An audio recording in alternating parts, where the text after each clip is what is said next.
gente está falando do Brasil, né?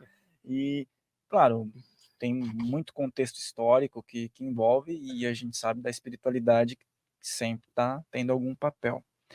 Mas, Wagner, quais são os bastidores invisíveis, né, num assim, nível extrafísico, quando ocorrem, a exemplo aí do que está acontecendo no Rio Grande do Sul, grandes catástrofes? Tá.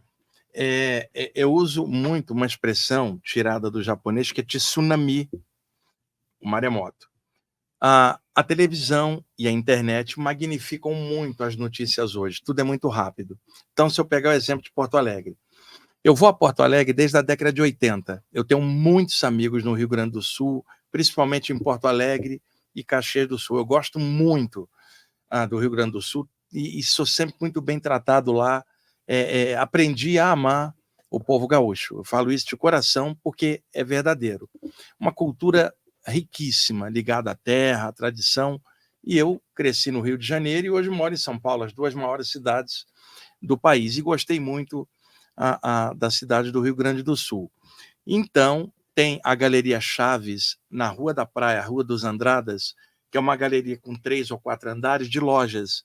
E lá tem 2 lojas de CD, que todas as vezes que eu vou a Porto Alegre, eu vou nas lojas, acho algumas coisas que eu não acho em São Paulo e no Rio, né? Então, tem um painel na entrada da Galeria Chaves com fotos em preto e branco da grande enchente de 1941, que ocorreu lá, que foi muito grave. Essa aí é um pouco mais grave, mas aquela também foi muito grave, e isso marcou muito a vida do gaúcho de Porto Alegre, porque foi uma inundação histórica. Então, ao olhar 1941, no mês de maio, mês de outono, também dá para ver que a região está sujeita a alterações climáticas desse porte. E é claro que hoje, 80 anos depois, com mais gente, a população maior, todo o dano que o ser humano faz na natureza. É claro que potencializou muito mais o efeito destrutivo de algo que dentro da região pode acontecer. Então, como a notícia vaza muito rápido hoje, milhões de outras pessoas em pensamento, olhando aquilo, falam: meu Deus, isso gera um tsunami de formas psíquicas que acaba a TV, a internet, o YouTube, virando o veículo. Você está vendo o noticiário, vê uma onda de tristeza, que não é só a tua, mas a de milhões de pessoas, criando uma atmosfera. Em 1941, quando houve a grande enchente lá, não tinha internet nem TV para magnificar, então ficou localizado. Hoje, a informação ela viaja muito rápida. E aí, muita gente pensando e tendo emoções, você cria um maremoto de ondas mentais ou formas de pensamento, a maioria de tristeza, é claro, as pessoas têm empatia pela dor do outro, mas o que acontece? Nós que estudamos temas espirituais, nós conhecemos esses mecanismos. Então, o que rola no momento de tragédia, sabendo que isso acontece? Eu estava vendo as imagens terríveis, né? Claro, na TV, e veio uma onda de tristeza que eu cortei na mesma hora. E, ao mesmo tempo, preocupado com meus amigos que estão lá, que é gente que eu gosto muito. Mas, se eu entro na vibe de tristeza e fico mal, como é que eu posso enviar algo para ajudar? Então, o estudo espiritual me faz respirar fundo, ter empatia por quem sofre, mas procurar elevar para vibrar algo melhor a favor. E é claro, eu procurei ajudar com um Pix, né? Uma contribuição no que eu podia dar, e procurei ajudar com vibração de energia, e o que eu posso fazer aqui é a distância. Mas se eu fico mal olhando o noticiário, cai o meu nível, como é que eu posso mandar algo para ajudar? Então, o que me deixa surpreso não é a população ter uma manifestação emocional pesada, porque isso é natural, mas estudantes espirituais ter a mesma reação com o conhecimento que tem, e alguns falando tolice contra o povo gaúcho, dizendo que o povo gaúcho... Eu vi várias coisas, pessoas usando motivação política contra o povo gaúcho, outros usando motivação religiosa, preconceituosa contra, e estudantes espirituais falando também um monte de tranqueira, quando eles deviam estar vibrando energia, porque estudam e sabem. Então, o meu ponto em cima disso é: tenhamos empatia, vamos torcer para que tudo melhore muito rápido, mas se a gente entrar numa vibração pesada a cada tragédia que acontecer, e essa é apenas uma de tantas que já ocorreram na humanidade e ocorrem em vários países, mesmo com toda a tecnologia hoje, Samuel, Rafael, Luiz, com toda a tecnologia, a natureza dá baile no ser humano. Você tem enchente na Europa, tem enchente na América, tem enchente no Oriente. Mesmo com toda a tecnologia, a natureza continua dando de goleada e o homem não tem humildade de aprender. Existem fenômenos naturais. Agora, existe a destruição do meio ambiente que o ser humano faz e que potencializa o dano daquilo. E é claro que existem leis maiores às quais nós não temos acesso, tá? E que algumas coisas podem estar dentro da lei maior que eu aqui, pequenininho, não posso entender. Mas não vamos imaginar que tudo é karma, porque existe também o lado da natureza. Você está encarnado aqui, você pode dar uma topada, chutar uma pedra. Isso não tem nada a ver com vida passada. Isso é o que o Luiz falou aqui agora, né? Imagina, Luiz, a pessoa calçou um tênis apertado, novo, fica com calo e acha que é problema de vida passada porque ela chutou alguém em outra vida. Quer dizer, o fanatismo, o radicalismo, eu vi gente exagerar a questão de karma, e nós temos a natureza com o jeito dela. E tem, por outro lado, noções de leis maiores que a gente não entende. De toda forma, independentemente de qual causa seja, estudantes espirituais não podem entrar em vibes que baixam o nível. Em qualquer tragédia que acontece, a função nossa é ergue, respira fundo, pensa num poder maior e faz o que você sabe fazer. E é isso que me surpreende. Num momento de tragédia, estudantes espirituais arriarem junto. E aí eu pergunto, para que estudar isso se na hora que aperta não consegue vencer? E como é que você mede a qualidade de um saquinho de chá? Quando você coloca ele na água quente para ver a resistência do saquinho. Nós passamos provas de vez em quando, e a gente precisa entender isso. Nós estamos aqui, a gente não tem ideia do que o povo gaúcho está passando, que é muito pesado, sabe? É uma coisa que dói no coração. Mas eu vou ter que respirar fundo e torcer para meus amigos gaúchos, povo valoroso, melhorar. Agora, ficar atacando o povo gaúcho, ficar usando preconceito religioso, preconceito político, você está de sacanagem. E estudantes espirituais fazendo isso é um negócio assim abominável. E vamos torcer para tudo melhorar. A gente sabe que pode acontecer mais chuvas, a região lá está sujeita a isso. Agora, o homem vem estragando a natureza, vem criando condições que desastres naturais que sempre aconteceram potencializaram de forma maior a destruição. Tem descaso de governo, tem a inércia da própria população que diante de algo assim, não reage cobrando dos governantes seriamente providência. E é isso que acontece, e eu lamento muito pelo povo gaúcho o sofrimento que está, mas vão se reerguer um povo valoroso e tomara que tudo melhore, que as coisas vão em frente e que o ser humano aprenda a lidar com a natureza de outra forma. Muito bem. O Luiz estava querendo falar, né, sobre esse assunto também? Esse assunto, sim, é muito importante. Tudo isso que o Wagner acaba de dizer, 100% de razão você tem, Wagner. E eu queria só acrescentar que, não apenas aqui no Brasil, mas no mundo, quando a gente fala de karma, existe um entendimento muito equivocado. Porque as pessoas não levam em consideração o ensinamento básico dos grandes mestres aí, a própria Blavatsky, que karma não tem nenhuma conotação moral. Exatamente. E nem ética. Nunca teve. Não é uma questão de bem e mal, Isso.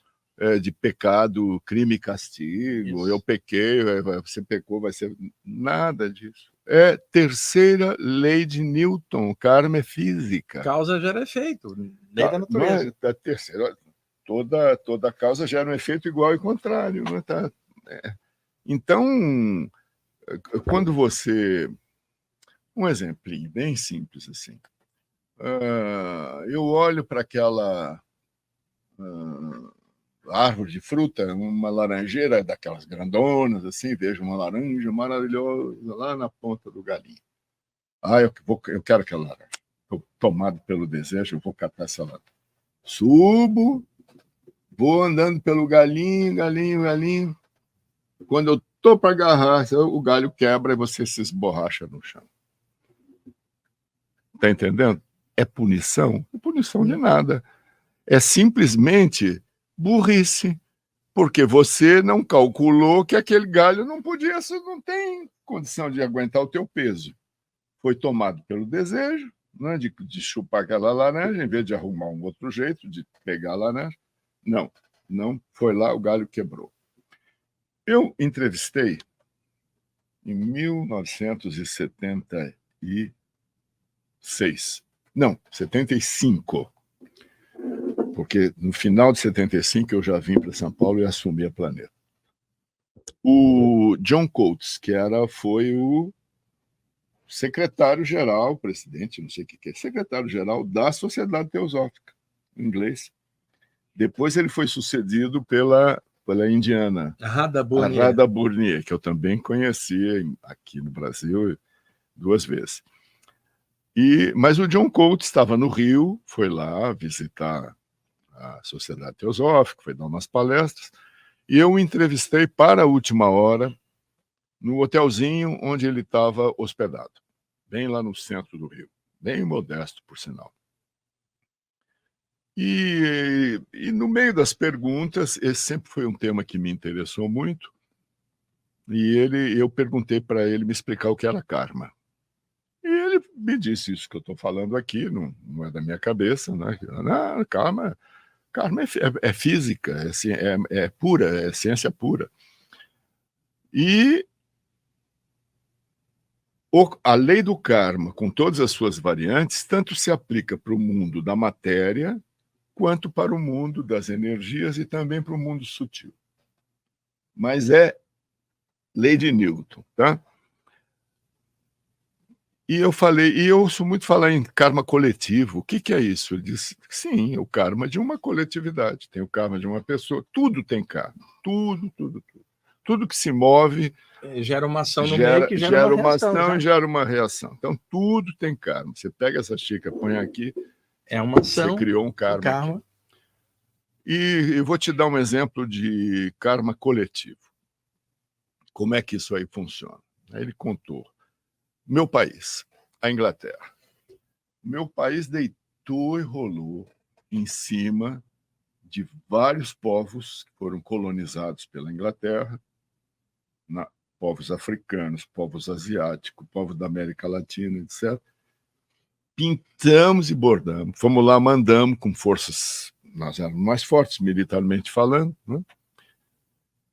E tomamos o que a gente podia. A Inglaterra virou um império na época da Rainha Vitória, que se dizia que no império da Rainha Vitória o sol nunca se põe. Virou um jargão, inclusive. Não é? Por quê? Porque tinha tanta colônia no mundo inteiro, quando era noite lá, era amanhã em outro lugar. Então. Muito bem. Depois, como tudo, não é? Os ciclos históricos vão evoluindo, vão mudando. A Inglaterra começou a perder as colônias todas, não é? Ficou reduzida a uma ilha lá em cima, que tem ainda um pouco da sua importância, mas nem mais a sombra do que foi no passado. Muito bem. E agora o que está acontecendo? Nunca pensaram no karma acumulado, o que vai dar isso aí, né? Séculos e séculos de exploração das colônias. Para hoje, para manter ainda um certo poder, criou-se a Commonwealth, Comunidade Britânica, pela qual cidadãos dos países que fazem parte, né, das ex-colônias são obrigados, a Inglaterra é obrigada a aceitar a presença deles, porque eles são cidadãos britânicos. Agora eles mudaram um pouco as coisas, mas naquela época ainda era assim. Então, a Inglaterra está sendo literalmente invadida, como a Europa toda hoje, né? Europa colonialista, por gente que vem dessas nações. Indianos, paquistaneses, africanos, latino-americanos, etc. Tudo entrando lá querendo sobreviver, porque nós estragamos a estrutura que eles tinham não é? Fomos lá, bagunçamos tudo, não deixamos nada arrumado, resultado, aquilo foi degenerando e as pessoas desesperadas precisam sobreviver. Para onde que vão? Vão para a Inglaterra. Inclusive, acho Não que é? o primeiro-ministro é de origem indiana, se eu não me engano, né? Paquistanesa. Paquistanesa, É verdade, é o atual. Bom, portanto, isso é o karma coletivo. Então, não tem nada a ver com o pecador que vai ser punido, vai ser castigado. É uma consequência natural daquilo que a gente faz, né? Seja uma pessoa, seja uma comunidade. Nós estamos vivendo agora uma situação terrível, né? Muito triste no Rio Grande do Sul. Quando eu ligo a televisão e vejo aquelas cidades alagadas todas, as pessoas sendo retiradas às pressas, velhos, mulheres, abandonando tudo. Olha, é uma hecatombe aquilo que está acontecendo, né? Animais boiando nas águas. Hoje teve uma matériazinha desses canais aí que eu estava vendo hoje cedo, quantidade de vaca, cavalo, cachorro, tudo morrendo, galinhas, os porcos. Uma coisa terrível. É culpa dos gaúchos? Não. Não numa medida única. É culpa do karma ecológico e ambiental que nós, seres humanos, que vivemos ao redor do planeta inteiro, estamos criando. Exato. Está entendendo? E nós somos os responsáveis, todos nós. Todos. Tá? Por um acaso ou por circunstâncias meteorológicas, geográficas e hidrológicas, etc., essa bomba explodiu lá. Agora, como já tem explodido outras, para lá e para cá, não só no Brasil, fora do Brasil, para todo mundo todo aí. E vão acontecer outras. Como punição, não. A Terra, o planeta não tem esse tipo de consciência. O planeta reage ao estímulo que ele recebe. Não é? Você cuida bem da grande mãe, não é? É um ser. Organismo, Nosso né? planeta. Ela vai responder o quê? Com uma generosidade que lhe é peculiar. Agora, você arranha a epiderme dela, maltrata, arranca, perfura, faz o diabo, nós vamos ter... São consequências. Então, enquanto a gente não introjetar essa ideia absolutamente verdadeira de que tudo na nossa existência, na vida do mundo, inclusive, é consequente. Tudo tem consequência. Nada. Não tem uma mosca que está voando que seja por acaso. Aquilo tem uma consequência. Tem uma causa, tem um porquê e vai ter uma consequência. Nós não vamos sair do buraco. E nós estamos pondo em risco a própria existência da humanidade, porque isto que nós estamos testemunhando não é uma brincadeirinha, não é um acidente meteorológico ocasional, é algo muito sério, não é? Envolvido coisa monstruosa. E tocado por pessoas que são completamente doidas e irresponsáveis. O desmatamento, por exemplo. Quando eu voltei da Europa, depois eu passei 6 anos sem poder voltar ao Brasil, por causa dessa história que eu contei para vocês. Eu fiz um filme como assistente de direção do Cacá Diegues, diretor de cinema, sobre desmatamento. Era um pequeno documentário encomendado pela Komatsu, aquela firma japonesa de tratores, constrói mega tratores, e tivemos que filmar lá no Mato Grosso, numa fazenda, uma das maiores fazendas, para ver os tratores em ação de desmatamento. Meus amigos, aquilo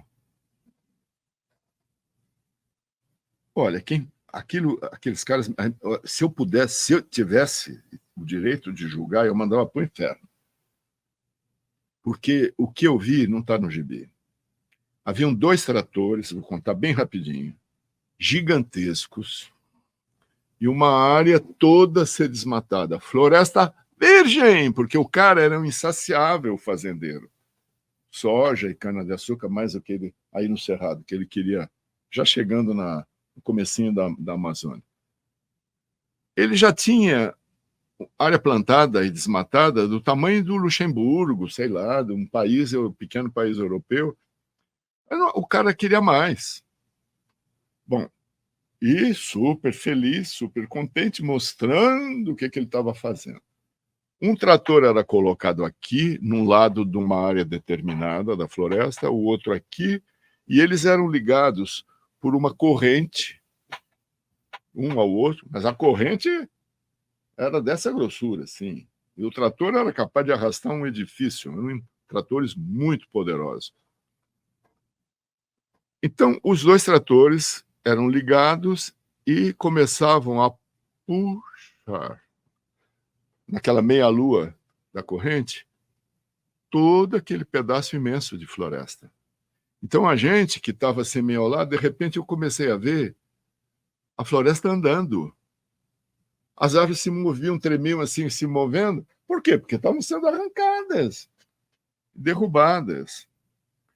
E foram fazendo isso em círculo, de forma a fechar.